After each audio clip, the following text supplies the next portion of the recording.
पुनर्जागरण को पढ़े। सही है, क्या पढ़ रहे थे हम लोग? पुनर्जागरण। अब पुनर्जागरण की एक परिणति के रूप में हमने क्या देखा कि इंग्लैंड की क्रांति हो गई, है ना। धीरे धीरे करके पूरा पुनर्जागरण धीरे से कहाँ फैला, शुरुआत कहाँ हुई पुनर्जागरण की? इटली से हुई, और धीरे धीरे कहाँ फैला? यूरोप में, और यूरोप से कहाँ पहुँच गया? ब्रिटेन। कौन? पुनर्जागरण। ठीक है, अब देखिएगा ध्यान से, यहाँ पर ही बात कर लेते हैं। पुनर्जागरण यहाँ तक फैला पूरा। पुनर्जागरण के बाद एक काल और आया, इसके बीच में हमने दो घटनाएं बड़ी बड़ी देख ली। बड़ी घटनाओं का मतलब था कि हमने भौगोलिक खोजें देखी और वैज्ञानिक खोजें देखी थी ना। कौन सी? भौगोलिक खोज और वैज्ञानिक खोजें देख ली। अब इसके बाद ब्रिटेन में क्या हो चुकी है? क्रांति हो चुकी है। सही, इंग्लैंड की क्रांति हो चुकी। अब हम औद्योगिक क्रांति के लिए पृष्ठभूमि बनाएंगे। ठीक, और ब्रिटेन में की 18वीं शताब्दी का दौर, इस 18वीं शताब्दी में इंग्लैंड से ही औद्योगिक क्रांति होनी है। कहाँ से? इंग्लैंड से। लेकिन 18वीं शताब्दी की एक महत्वपूर्ण घटना में प्रबोधन काल है। क्या है? प्रबोधन काल। ठीक, और ये आपके प्रश्न उसमें नहीं है, लेकिन इसको हमको जानना जरूरी है। ठीक है, कौन सा? प्रबोधन काल। ये प्रबोधन काल मुख्यतः ब्रिटेन में आया। कहाँ पर? यहाँ इटली में क्या आया था? पुनर्जागरण आया था। और प्रबोधन कहाँ आया? ब्रिटेन में आया। ठीक है, और इस प्रबोधन काल में बहुत सारे दार्शनिकों का बड़ा रोल था। प्रबोधन भी एक प्रकार की वैचारिक क्रांति है। कैसी क्रांति है? वैचारिक क्रांति। जिस प्रकार से हमने कहा था कि इटली में होने वाली क्या पुनर्जागरण भी क्या था? वैचारिक क्रांति थी। अभी रुक जाइएगा, मैं आपको बिल्कुल आपको जगह देंगे कहीं ना कहीं, इस पेज में नहीं तो कहीं आपके पास खाली जगह होगा, वहाँ बात करेंगे। लेकिन ये घटना बहुत अच्छे से जाना। यहाँ देखो ध्यान से, हमने इस बात को देखा था ना कि इटली से पहले क्या आया? पुनर्जागरण, और धीरे धीरे जर्मनी और फ्रांस से होते हुए कहाँ पहुँचा? ब्रिटेन पहुँचा। इटली में हमने दांते को कवि के रूप में देखा था। किसको? दांते के बाद फिर माइकल एंजेलो, है ना। कौन? Michael Angelo. माइकल एंजेलो सबसे अच्छा काम किया कहाँ? इसमें इटली में। ठीक है, मूर्तिकार है, चित्रकार है, बहुत सारी मूर्तियां बनाए आदि आदि। कौन? Michael Angelo. उस पर क्वेश्चन भी आया। अब धीरे धीरे करके जर्मनी और फ्रांस से पुनर्जागरण आगे बढ़ा और पहुंच गया ब्रिटेन। जब तक वो ब्रिटेन पहुंचेगा तब तक ब्रिटेन में कौन सा काल आ जाएगा? प्रबोधन काल आ जाएगा। प्रबोधन भी एक प्रकार की वैचारिक क्रांति है। उसमें उस वैचारिक क्रांति में मतलब प्रबोधन की क्रांति में यद्यपि लीडर ब्रिटेन होगा, और ब्रिटेन में अभी अभी हम लोग जॉन लॉक को देखकर आए। देखियो, जॉन लॉक ने क्या दिया? सीमित राजतंत्र की अवधारणा दी। सही है, लेकिन उस प्रबोधन में बहुत सारे फ्रांसीसी चिंतक थे। कहाँ के? फ्रांस के रहने वाले चिंतक, उनका बड़ा रोल रहा, है ना। कहाँ के? फ्रांस के। उसमें वाल्टेयर, रूसो, मॉन्टेस्क्यू, डिडरो, ठीक है, ऐसे बहुत सारे लोग हैं जो कहाँ के रहने वाले हैं? फ्रांस के रहने वाले। यहाँ के तो हम देख चुके, तीनों के नाम मालूम है। पहला लॉक, फ्रांसिस बेकन और मूर, तीन लोग हैं। इटली के भी हम अलग कर चुके हैं। अब हमारे को किसके चाहिए?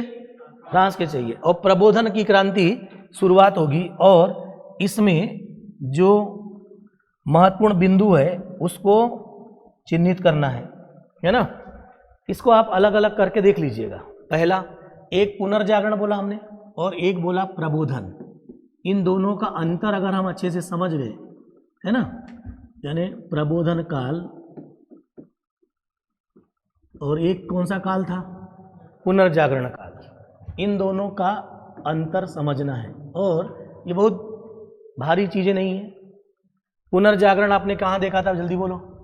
इटली में। और प्रबोधन को आप कहाँ देख रहे हैं? ब्रिटेन में देख रहे हैं।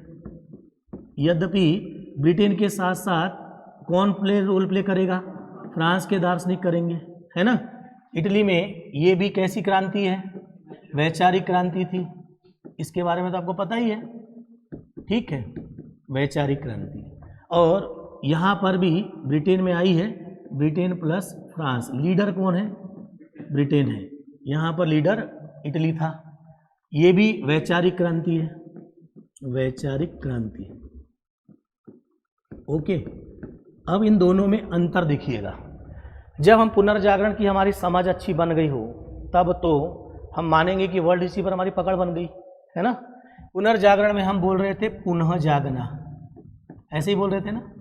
क्या बोल रहे थे? पुनः जागने का मतलब है अतीत की गौरवमयी व्याख्या। पुनः जागना मतलब पीछे कुछ अच्छा रहा होगा, किसकी? अतीत की कैसी व्याख्या थी? गौरवमयी व्याख्या, गौरवमयी व्याख्या। इसका मतलब अतीत में जो भी सिद्धांत रहे होंगे वो अच्छे थे, ऐसा मानकर कौन चलेगा? पुनर्जागरण चलेगा। और पुनर्जागरण की एक महत्वपूर्ण घटना में क्या था? मानववाद था। ये हम तो जानते ही हैं, जान रहे हैं ना। यानी पुनर्जागरण सिद्धांतों पर बल देता है। किस पर? और सिद्धांत भी कौन से सिद्धांत? अतीत के, अतीत का ज्ञान। पुनर्जागना तभी तो मतलब, पुनर्जागरण का मतलब पिछले वाला ज्ञान पर फोकस करना। यानी पुनर्जागरण यद्यपि वैचारिक क्रांति है, पुनः जागना कहता है, लेकिन अतीत की व्याख्या करता है, यानी अतीत के सिद्धांतों पर बल देता है। और इसमें कौन फोकस है? मानववाद, है ना। जैसे ही मानववाद फोकस होगा तो इसके केंद्र में कौन आ जाएगा? व्यक्तिवाद आ जाएगा, व्यक्तिवाद आ जाएगा ना, ठीक है।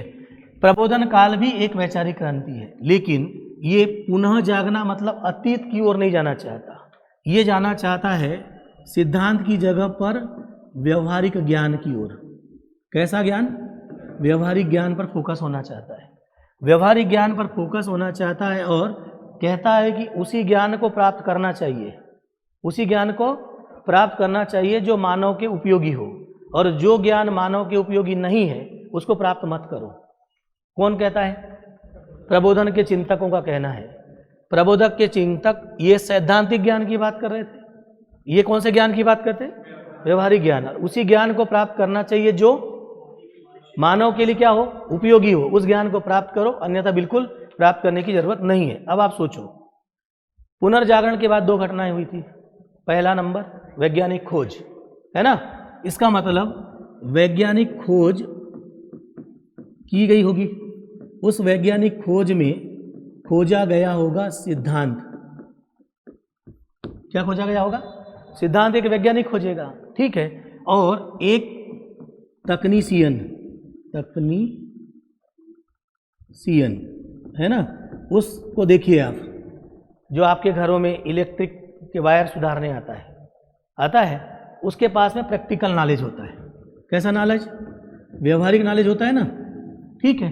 पुनर्जागरण प्रबोधन काल का कहना है कि हम इन दोनों को जोड़ दें। किसको किसको जोड़ दें? विज्ञान का सैद्धांतिक ज्ञान और तकनीशियन का प्रैक्टिकल ज्ञान को यदि क्या कर दिया जाए? जोड़ दिया जाए, तो वास्तव में वो ज्ञान कैसा होगा? व्यवहारिक ज्ञान होगा। इस बात पर इनका फोकस है। और आपने देखा होगा कि पुनर्जागरण किसकी खोज की बात कर रहा था? अतीत की खोज, है ना। मानववाद पर फोकस, एक व्यक्ति पर फोकस है, ठीक है। ये मानववाद की जगह, यानी एक व्यक्ति की जगह समूह के हित, किसके हित? समूह के हित पर ये फोकस थे। कौन? प्रबोधन काल वाले। और समूह के हित पर फोकस होते ही लाक ने सीमित राजतंत्र की बात की। यानी सीमित राजतंत्र में राजा एक व्यक्ति का हित, यानी व्यक्तिवाद। और यहां पर क्या हो गया? समूह का हित, यानी व्यक्ति के हित की जगह समूह का हित, यानी क्या? समाजवाद। किसका? समाजवाद पर फोकस हो गया। कौन? प्रबोधन काल का चिंतन। और इसमें एक से बढ़कर एक के बाद एक बहुत सारे लोग आए। किसमें? प्रबोधन काल में। और उन्होंने अपने अपने विचार दिए, ठीक है। अब इनको कौन सा ज्ञान चाहिए? प्रैक्टिकल ज्ञान चाहिए। ठीक है, हम पुनर्जागरण के पहले चले थे, तो पुनर्जागरण के पहले की स्थिति है ना, उसको धर्मयुग बोलते थे ना। कौन सा युग? धर्मयुग। मुझे इधर लिखने के लिए जगह नहीं तो मैं यहाँ लिख ले रहा हूँ, चलेगा ना? अब आप देखिए, इस धर्मयुग में आपने प्रयास किया था कि ईश्वर पर बल दिया, यानी क्या? पारलौकिकता पर बल दिया था। नो डाउट पुनर्जागरण किस पर बल दिया था? पुनर्जागरण तो अलौकिकता पर बल दिया था कि नहीं? क्योंकि मानववाद के साथ क्या जुड़ता है? यानी इसके पहले पारलौकिकता, इसके बाद पारलौकिकता यानी दैवी सिद्धांत। कौन सा सिद्धांत? दैवी सिद्धांत, यानी देवताओं के आधार पर चलेगा। अभी आप इंग्लैंड की क्रांति में भी यही कह रहे थे कि दैवी सिद्धांत का क्या कर दिया? अंत कर दिया गया ना। राजा के पास में देवता के समान शक्ति ये सब गायब हो गई। वास्तविक शक्ति किसके पास आ गई? संसद के पास आ गई। पारलौकिकता दैवी सिद्धांत के स्थान पर इन लोगों ने प्रकृति पर सब कुछ फोकस किया और उन्होंने कहा प्रकृति के नियम शाश्वत होते हैं। शाश्वत का मतलब हमेशा बदलने वाले होते, नहीं बदलने वाले, शाश्वत होते हैं। ये इनका फोकस है। किनका? प्रबोधन काल का। मतलब प्रबोधन काल पूरी तरह से किस पर टिक गया? प्रकृति पर टिक गया। टिक गया कौन? प्रबोधन काल पूरी तरह से कहाँ जाकर टिक गया? प्रकृति के ऊपर जाकर टिक गया और प्रकृति के रहस्य को खोज करके फिर प्रकृति के अनुसार वो चलना शुरू करेगा। मैंने आपको ये दिया है, देखो इसमें यही बातें हैं। यहाँ लिखा था प्रबोधन काल की प्रमुख विशेषता, लिखा है, देखो अच्छे से। इस प्रबोधन काल की प्रमुख विशेषता, प्रबोधन काल का क्या तात्पर्य ऊपर लिखा होगा, वो आप समझ गए। इसके पहले हमने पुनर्जागरण का तात्पर्य देखा था, अब किसका देखा? प्रबोधन का तात्पर्य देख लिया, सही है। उसके बाद पुनर्जागरण के साथ इसकी तुलना है। जो मैं अभी बात कर रहा था किसके साथ? पुनर्जागरण किसकी तुलना हो रही थी? प्रबोधन की। ये आपके दूसरे पैराग्राफ में है, अच्छे से देखो। पहले एक पैराग्राफ में प्रबोधन का क्या अर्थ है, दूसरे में पुनर्जागरण के साथ उसकी तुलना है। पुनर्जागरण मानववादियों का बल किस पर है? सिद्धांत पर। दूसरे पैराग्राफ में है ना, सिद्धांत पर बल है, अतीत से प्राप्त ज्ञान की ओर था। वही प्रबोधनकालीन चिंतन उसी ज्ञान को महत्वपूर्ण मानते थे जो मानव विवेक से समर्थित हो और वास्तविक जीवन में कैसा होना चाहिए? उपयोग होना चाहिए। इन दोनों के बीच का अंतर अगर हमको समझ आ गया। अब प्रबोधनकालीन जो लोग हैं उनका मुख्य फोकस कैसे ज्ञान पर है? व्यवहारिक ज्ञान। इनका फोकस कैसे ज्ञान पर था? सैद्धांतिक ज्ञान पर। और वो भी ज्ञान किधर का था? अतीत का ज्ञान। ये मानववादी लोग हैं, ये तो हमको पहले से पता है ना, ठीक है। और ये व्यवहारिक ज्ञान पर फोकस है। व्यवहारिक ज्ञान आएगा कहाँ से? तो ये ऐसे आएगा। और समूह के हित पर फोकस करेंगे तो समाजवाद आ जाएगा। और समाजवाद को सीमित राजतंत्र के रूप में कौन लाया? John Locke. अभी बाकी बातें होंगी, देखो अच्छे से।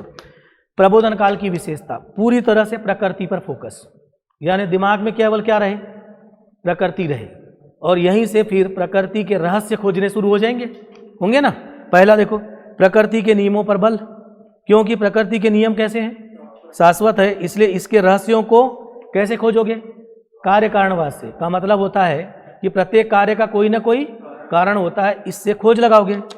प्रकृति के क्षेत्र में दैवी हस्तक्षेप की गुंजाइश नहीं है। अगर कोई ये कहे कि वर्षा होने के लिए वर्षा के देवता की जरूरत है तो ये बेवकूफ़ी है, ये कहना वो चाह रहा है। तो भारत में खूब चला ऐसा।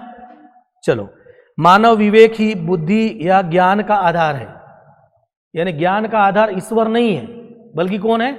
मानव का विवेक है। विवेक से परिचालित मनुष्य का भविष्य कैसा होगा? यानी मनुष्य को विवेक से संचालित होना चाहिए, है ना। मन बुद्धि विवेक होता है ना, फिर बात करूंगा कभी।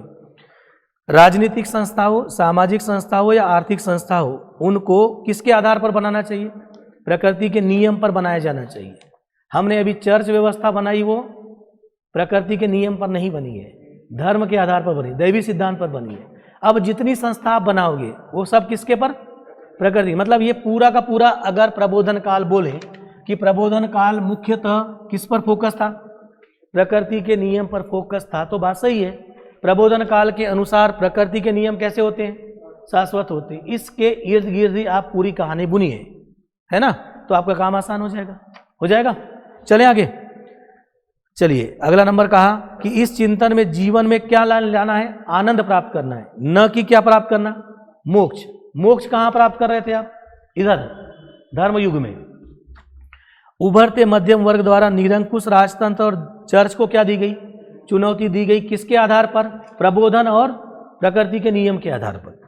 विज्ञान की सैद्धांतिक शिक्षा एवं तकनीशियन की व्यवहारिक शिक्षा का सम्मिश्रण ही व्यवहारिक ज्ञान है यानी भौतिक शास्त्र और गणित आप करीब करीब आ गए, ऐसा कह रहे हैं। प्रबुद्ध चिंतक वाल्टेयर इन आदि ने सीमित राजतंत्र की अवधारणा दी, सबका दिया गया है। ये जितने प्रबोधनकालीन चिंतक हैं इनका एक आप सारणी बना लो और इनसे रिलेटेड कोई भी प्रश्न आएगा 3 नंबर में तो एक शब्द तो पहले से ही लिखना है कि वो प्रबोधनकालीन चिंतक है। प्रबोधनकालीन चिंतक को 2 भाग में बांट लो, अच्छा होगा, सही है। और इसमें सबसे ज़्यादा अभी हम लोग ब्रिटेन के देख रहे थे, उनमें से एक किसको देख लिया था, जॉन लाक को, है ना। जॉन लाक 3 नंबर में लिख लेंगे। इसमें फ्रांसीसी लिख लो पहले, फ्रांसीसी, है ना। इस फ्रांसीसी में सबसे पहला नाम वाल्टेयर का, क्रम से ही लिखिएगा, कौन, वाल्टेयर। वाल्टेयर के बाद मॉन्टेस्क्यू, मॉन्टेस्क्यू के बाद दिदरो, दिदरो के बाद रूसो, दिदरो के बाद रूसो। ये फ्रांसीसी है चारों। हाँ नहीं, पहले वाल्टेयर, वाल्टेयर के बाद मॉन्टेस्क्यू, ठीक है। पहले क्या लिखा, वाल्टेयर, वाल्टेयर के बाद मॉन्टेस्क्यू, ठीक है। और अब वाल्टेयर,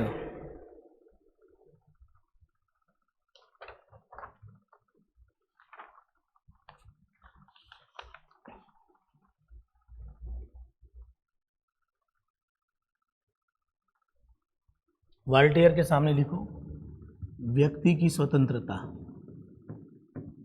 व्यक्ति की स्वतंत्रता का सिद्धांत, किसके द्वारा, वाल्टेयर द्वारा,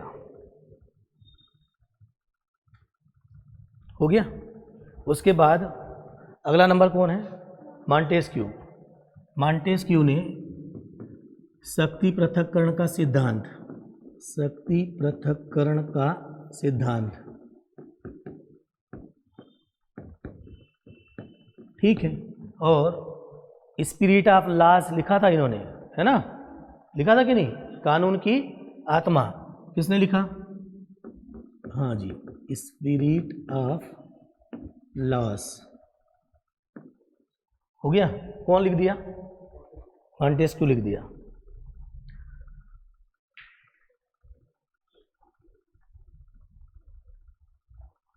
चलो, मॉन्टेस्क्यू के बाद दिदरो, दिदरो ने एक विश्वकोश लिखा, विश्वकोश। उस विश्वकोश में विज्ञान, धर्म, राजनीति, समाज सब के बारे में लिखा, सब के बारे में लिख दिया, किसने, दिदरो ने। और दिदरो के बाद आया रूसो, और रूसो सबसे ज़्यादा रेडिकल व्यक्ति था, है ना।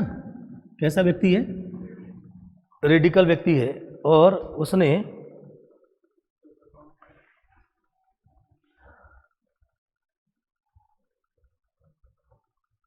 सामान्य इच्छा का सिद्धांत दिया, है ना, सामान्य इच्छा का सिद्धांत दे दिया, ठीक है। अब आपको मैंने जो दिया हूं उसमें देखिएगा, उसमें रूसो के बारे में ज़्यादातर लिखा है, क्योंकि इस पूरे प्रबोधन काल के चिंतन में सबसे ज़्यादा प्रभाव छोड़ने वाला व्यक्ति 2 लोग था, एक मॉन्टेस्क्यू अपने शक्ति पृथक्करण के सिद्धांत में, और दूसरा कौन, रूसो। संभव है इनसे रिलेटेड 6 नंबर का क्वेश्चन आ जाए, तब हमारे पास कंटेंट होना चाहिए। कंटेंट अब हमारे पास लगभग आने लग जाएगा, आएगा। हम ये जितनी बातें थी किसकी, पुनर्जागरण की, ये हमारे पास है ऑलरेडी। इसके अलावा प्रबोधन काल की बहुत सारी बातें हैं। सारे लोग किस पर फोकस करेंगे? प्रकृति के नियम पर। और प्रबोधन काल का चिंतक अगर मॉन्टेस्क्यू भी पूछा जाए तो मैं क्या करूंगा, ये सुन लीजिएगा। मैं ये कहूंगा कि प्रबोधनकालीन चिंतन की शुरुआत वॉल्टेयर ने किया। किसने किया? वॉल्टेयर। वॉल्टेयर कहाँ का रहने वाला था? फ्रांस का रहने वाला था, जो ब्रिटेन की यात्रा करता है। कहाँ की यात्रा करता है? ब्रिटेन की यात्रा करता है। और जब वो ब्रिटेन जाता है तो यहाँ पर जॉन लॉक, याद है आपको? कौन? जॉन लॉक सीमित राजतंत्र की अवधारणा देता है। ये तो पहले से तय हो चुका ना। कहाँ पर? जॉन लॉक ने क्या दिया था? सीमित राजतंत्र की अवधारणा दिया। वॉल्टेयर जॉन लॉक से मिले और इस बात से परिचित हुए कि फ्रांसीसी समाज की तुलना में ब्रिटेन का समाज ज़्यादा क्या ला चुका है? प्रबोधन ला चुका है। यानी यहाँ पर ज़्यादा प्रभाव पड़ा है। कहाँ पर? ब्रिटेन में। ठीक है। और ब्रिटेन में पहले ही इंग्लैंड की क्या हो चुकी है? गौरवमयी क्रांति 1688 में हो चुकी है ना, हो चुकी है। फिर अब वॉल्टेयर को प्रबोधन काल का प्रारंभिक चिंतक कहते हैं। वॉल्टेयर की जो बात है उसमें उन्होंने व्यक्ति की स्वतंत्रता की बात की और इन दोनों पर प्रहार करने का वो प्रयास करेंगे। राजा और किस पर? पोप और चर्च पर। और किस पर प्रहार करेंगे? सामंतों पर। ये तो उनका काम ही है। काम तो उनका यही रहेगा ना। क्या काम करेंगे तो आपको पता है, उन पर प्रहार करेंगे। और प्रबोधनकालीन चिंतक होने के कारण प्रकृति के नियम पर फोकस करेंगे। वॉल्टेयर व्यक्ति की स्वतंत्रता की बात किया, लेकिन अभी वो राजा का विरोध नहीं कर पा रहा है। कौन? वॉल्टेयर। यानी प्रबोधन काल का प्रणेता यद्यपि वॉल्टेयर है, लेकिन वॉल्टेयर के काम को आगे कौन बढ़ा देगा? मॉन्टेस्क्यू बढ़ाएगा। और क्या कहेगा? शक्ति पृथक्करण का सिद्धांत होना चाहिए। इसका मतलब राजा के काम अलग और संसद का काम अलग होना चाहिए। इसी को तो क्या बोलोगे? शक्ति का पृथक्करण बोलोगे। और शक्ति का पृथक्करण होगा तभी जनता को सही ढंग से अधिकार मिल पाएंगे, अन्यथा नहीं मिल पाएंगे। और नहीं तो दोनों ही लड़ते रह जाएंगे। ये कौन दिया ऐसा? मॉन्टेस्क्यू दिया। क्या? शक्ति पृथक्करण का सिद्धांत और स्पिरिट ऑफ लॉस। मतलब राजनीतिक दर्शन या चिंतन को नया स्वरूप देने वाला व्यक्ति कौन है? मॉन्टेस्क्यू ने बोला कि यार लड़ने से क्या मतलब है, राजा अपना काम करे और संसद अपना काम करे। दोनों के बीच क्या होना चाहिए? शक्ति का पृथक्करण होना चाहिए। जैसे हमारे यहाँ विधायिका, न्यायपालिका और कार्यपालिका के बीच में क्या है? शक्ति का पृथक्करण है। ऐसा कौन बोला? मॉन्टेस्क्यू बोला। ठीक है। अब मॉन्टेस्क्यू के अलावा दिदरो रूसो का पूर्वगामी है। मीन्स ये भी थोड़ा रेडिकल टाइप का व्यक्ति था। कौन? दिदरो। परिवार में इसका विवाद हुआ खूब सारा, परिवार के लोगों से। किसका? दिदरो से। पिता से कभी जमी नहीं। ठीक है। तब उसने पूरे क्या लिखा? एक विश्वकोश लिखा और विश्वकोश में सब के बारे में लिख दिया। करेगा क्या? ये भी वही करेगा। चर्च की आलोचना और राजा की आलोचना, सामंतों की आलोचना, तो उनका काम है। मतलब आप सोचिए, सबका काम क्या है वो डिसाइड है। इनको बोलना कैसा है वो भी डिसाइड है। मतलब आपको कट और क्या करना है? केवल पेस्ट। और उनका एक एक सिद्धांत पर पकड़ना है। वॉल्टेयर की व्यक्ति की स्वतंत्रता, जॉन लॉक की सीमित राजतंत्र, मॉन्टेस्क्यू का शक्ति पृथक्करण का सिद्धांत, दिदरो का विश्वकोश और रूसो रेडिकल व्यक्ति है। अब ये सामान्य व्यक्ति की इच्छा की बात करेगा। ये वास्तव में बात कहेगा कि सामान्य व्यक्ति को अधिकार मिले। यानी ये जो हम बोल रहे थे ना, कौन सा हित? समूह का हित। इसकी बात करने वाला व्यक्ति कौन? रूसो है। यही कर पाया। ये भी नहीं कर पाया था कौन? न वॉल्टेयर कर पाया था, न मॉन्टेस्क्यू। लेकिन ये रेडिकल, रेडिकल मीन्स अतिवादी, आमूलचूल परिवर्तन करने वाला, ये व्यवस्था ही उलट देना चाहता है, राजा होना ही नहीं। ये कौन बोला? रूसो बोला। और रूसो के कारण ही उल्टेगा। फिर उल्टेगा ना, कौन सी क्रांति आएगी भाई? फ्रांसीसी क्रांति आएगी। अब बताइए, आपके पास एक सीक्वेंस में चीजें हैं, बिना शरीर पर, दिमाग पर दबाव दिए कूल तरीके से धीरे धीरे क्या करो? चीजों को कैप्चर कर लो। यदि आपने ये कर लिया, अब देखिए हमारे पास ब्रिटेन के अलग जॉन लॉक, फ्रांसिस बेकन और मूर, ठीक है, लेकिन सबसे ज्यादा रोल प्ले कहाँ कर रहे हैं? फ्रांस के। अब हो सकता है कि आपको क्वेश्चन मॉन्टेस्क्यू पर पूछे, मान लेता हूं मैं, किस पर पूछे? मॉन्टेस्क्यू पर, और मैं मॉन्टेस्क्यू पर 6 नंबर का क्वेश्चन आ जाए, तो मेरा आंसर अन्यों से बेहतर रहे। मैं बात करूंगा पहले कौन से काल की, पुनर्जागरण में क्या, प्रबोधन काल में क्या, प्रबोधन काल का प्रणेता कौन, वॉल्टेयर, उसके काम को आगे बढ़ाया, और फिर आगे जाकर के यही काम अंत में कहाँ करोगे आप, रूसो पर जाकर समाप्त करोगे। वॉल्टेयर को लेकर मॉन्टेस्क्यू ने सिद्धांत बना दिया, राजनीतिक दर्शन का सिद्धांत खड़ा किया, यानी राजनीतिक शास्त्र को खड़ा किया, कौन, मॉन्टेस्क्यू। लेकिन समूह के हित की वास्तव में बात कौन किया, रूसो किया, और सामान्य इच्छा का सिद्धांत लाया। और अब उस पर आपके पास पूरी कहानी है, देखो अच्छे से, यानी सब कुछ रूसो के माध्यम से हुआ। और रूसो पर हमने एक अच्छा आपको दिया है लिख करके। रूसो प्रबोधन काल के प्रमुख फ्रांसीसी विचारक हैं, प्रकृति प्रेमी हैं। प्रकृति प्रेमी तो होगा ही, क्योंकि हम किस पर फोकस हो गए हैं अभी, प्रबोधन काल पूरी तरह से किस पर फोकस है, प्रकृति पर फोकस हो गया। प्रकृति प्रेमी व तत्कालीन अन्य प्रबुद्ध चिंतकों की तुलना में अधिक कैसा है, रेडिकल है। अभी सब में देखिए, सभी में कौन ज्यादा रेडिकल, रूसो है। जहां अन्य चिंतकों ने व्यक्ति की स्वतंत्रता की बात कही, वहीं रूसो ने सामान्य इच्छा यानी आम जनता की इच्छा की अवधारणा से जन संप्रभुता पर बल दिया। अभी हम लोग जन संप्रभुता की जगह संसद की सर्वोच्चता की बात कर रहे थे। वहां किसकी बात, संसद की सर्वोच्चता है ना, मतलब संसद में प्रतिनिधि तंत्र आएगा। कौन सा, प्रतिनिधि तंत्र, यानी इसी से प्रतिनिधि तंत्र बाहर निकलेगा। अब जनता पर फोकस करिए, जनता का हित होना चाहिए, समूह का हित होना चाहिए। इन्होंने सामान्य जनता की इच्छा और राज्य की उत्पत्ति का कौन सा सिद्धांत दिया, सामाजिक समझौता का सिद्धांत। ये 3 नंबर में आ सकता है, सामाजिक समझौता का सिद्धांत। या उनकी पुस्तक आ सकती है कौन सी, द सोशल कॉन्ट्रैक्ट, शायद एक बार आ चुकी है, सोशल कॉन्ट्रैक्ट आ चुकी है। अब देखिए, इनका समाजवाद का पिता है। क्यों समाजवाद का पिता, क्योंकि समूह का हित की बात किया, सर्वजन हिताय सर्वजन सुखाय, किसका नारा है, समाजवाद का। ठीक है, समाजवाद का पिता क्योंकि समानता पर बल, अरस्तु के विपरीत समुदाय की स्वतंत्रता पर बल दिया। प्रजातंत्र का पिता है समुदाय के प्रति रूसो का झुकाव उसे प्रजातंत्र का पिता बनाती है। उसने सामान्य इच्छा की अवधारणा दी, उसने घोषित किया कि सामान्य इच्छा ही प्रभु की इच्छा है, लेकिन इससे अनजाने में निरंकुश प्रजातांत्रिक सरकार को सहायता मिल जाएगी, वो बात का मैटर है। ठीक है, जैसे रॉब्सपियर को मिल गया था। स्वच्छंदतावाद का पिता है, आधुनिक राष्ट्रवाद का पिता है, और इसी के कारण अंत में लिखा होगा कौन सी क्रांति होगी, लास्ट में लाइन लिखी है, एक लाइन में है ना, फ्रांसीसी क्रांति लिखा है कि नहीं, किसके कारण हुई, रूसो के कारण हुई। तो हो सकता है 6 नंबर के प्रश्नों में 2 व्यक्ति टारगेट में रहे, पहला नंबर मॉन्टेस्क्यू और दूसरा नंबर रूसो। और रूसो के पास या अब कोई भी आएगा, आपके पास लिखने के लिए कंटेंट ठीक ठाक है ना, और आप बेहतर लिख पाओगे। सही है, चलो, तो ये एक सामान्य पृष्ठभूमि बन चुकी है, हमारे पास बनी है। हमने बहुत इजी गोइंग अभी कौन सी क्रांति देखी, इंग्लैंड की क्रांति, उसमें संवैधानिक राजतंत्र लाया।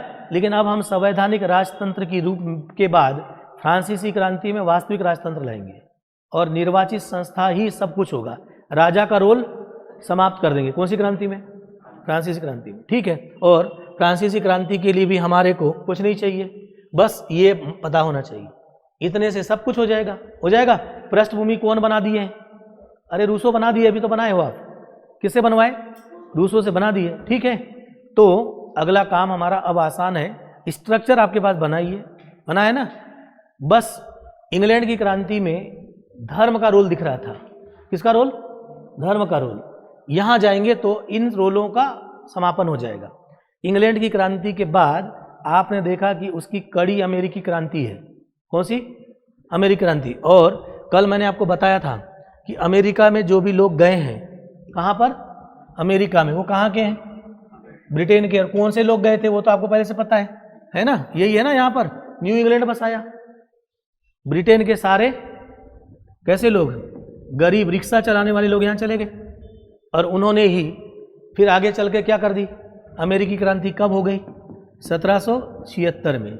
इंग्लैंड की गौरवमयी क्रांति कब हुई, 1688 में। मैग्ना कार्टा कब आया, हाँ 1215 में। बिल ऑफ राइट्स आया 1689 में। 1776 में अमेरिकी क्रांति हो गई, और एक बार पहली बार क्या बना, लिखित संविधान बना ना। और यहाँ पर भी एक प्रकार का समझौता हुआ किसके बीच? राज्यों के बीच। और राज्यों के बीच समझौता हो करके एक क्या बना? संघ। और विश्व में एक संघीय ढांचा कहाँ से आया? अमेरिका से आया। अब लिखित संविधान है और मुखिया कौन है यहाँ पर? चुना हुआ व्यक्ति। चुना हुआ व्यक्ति कौन है? राष्ट्रपति। इसका मतलब ब्रिटेन में की अगली कड़ी ये है, अब यहीं के सैनिक जाएंगे और कौन सी क्रांति करेंगे? फ्रांसीसी क्रांति। कब होगी? 1789 में हो जाएगी ना। और वही समाज, वही स्ट्रक्चर, यहीं के सैनिक जा करके क्या कर देंगे? क्रांति कर देंगे। कौन सी? फ्रांसीसी क्रांति। सही है। तो अब हमारा आगे का काम जो है वो सरल है। कठिन प्रश्न हमारे पास दो थे, एक प्रबोधन काल वाला, उसकी हमारी समझ है, और दूसरा ये जितने सारे क्या देखे थे हमने अभी, ये चिंतक है ना, इनके बारे में आपको कड़ी पता रहे। अब हमारे पास चिंतकों का भी डर खत्म। एक तो हमने इटली के चिंतक देखे, दूसरे कहाँ के देख लिए? ब्रिटेन के देख लीजिए, पहले देख लिया। और अब कौन सा देखा? फ्रांस का। इनको 3-3 नंबर के लिए तैयार करो, 6 नंबर के लिए किसको तैयार करोगे आपको पता है। अब यहाँ तक हमारे को कोई प्रॉब्लम नहीं है, ठीक है। अब एक औद्योगिक क्रांति से समाज को ओपन करना है, वो एक अलग सिनारियो है। मगर मुझे ऐसा लगता है कि औद्योगिक क्रांति के पहले हमारे दिमाग में कौन सी है चीज़ें? फ्रांसीसी क्रांति, मतलब एक स्ट्रक्चर बना हुआ है कि क्या करेंगे हम। तो फ्रांसीसी क्रांति के बाद फिर आप क्या देखें? वो वाली देखें, औद्योगिक क्रांति देखें, फिर औद्योगिक क्रांति के साथ आगे जाएंगे, ठीक है।